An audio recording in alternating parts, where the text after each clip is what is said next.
Au cours de la séance d'échange hebdomadaire de ce vendredi 12 mai 2023 avec les professionnels des médias, les préoccupations ont été de divers ordres. D'abord, l'autorisation de l'asphaltage dans 2 villes du Grand Nokoué en Conseil des ministres, la Journée internationale de la liberté de la presse, le délestage, le projet de la maîtrise de la croissance démographique, les attaques djihadistes et bien d'autres.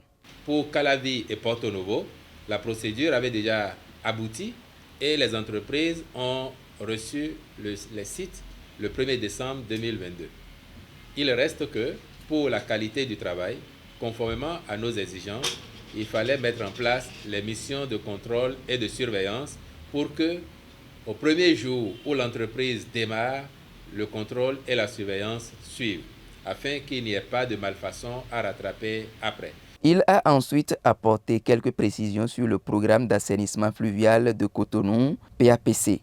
L'objectif final, c'est qu'à la fin de ce quinquennat, la ville de Cotonou soit une ville assainie, soit une ville propre, soit une ville où la mobilité est facilitée et où l'on conjugue idéalement au passé les questions d'inondation.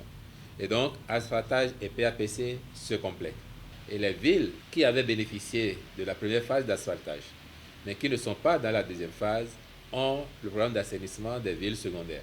Les raisons des délestages observés actuellement au Bénin ont été énumérées lors de ce rendez-vous d'information.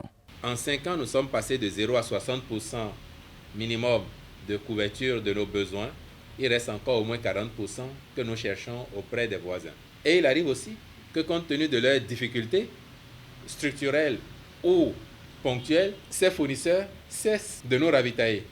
Nous savons quels sont les besoins, donc nous aurons à terme 150 MW de solaire ou de photovoltaïque pour accompagner ce qui était là. Et en plus, nous avons la nouvelle centrale qui est prévue au PAG et pour laquelle les diligences sont en cours. Il revient ici sur les compassions du gouvernement à l'endroit des familles éplorées lors de l'explosion des mines à Kaobagou et l'explosion de Tofo. J'avais déjà exprimé les compassions et la douleur du gouvernement et de son chef à la nation et aux familles éplorées.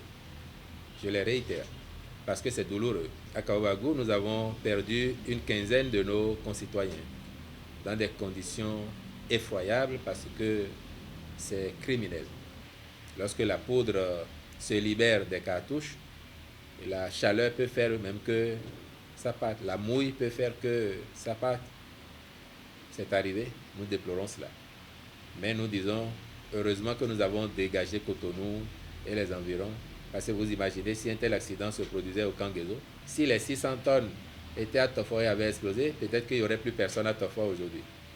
Donc, l'anticipation dont le gouvernement et son chef ont fait preuve nous a permis d'éviter des drames, mais nous déplorons ce qui est arrivé.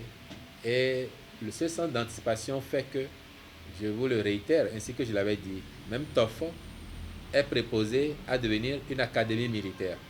Donc, il y a des travaux qui vont se faire là.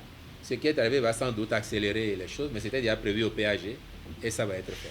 Il est à signaler qu'il n'y aura pas le conseil hebdomadaire des ministres le mercredi 17 mai prochain pour des raisons de voyage du chef de l'État Patrice Talon à Nyon en France.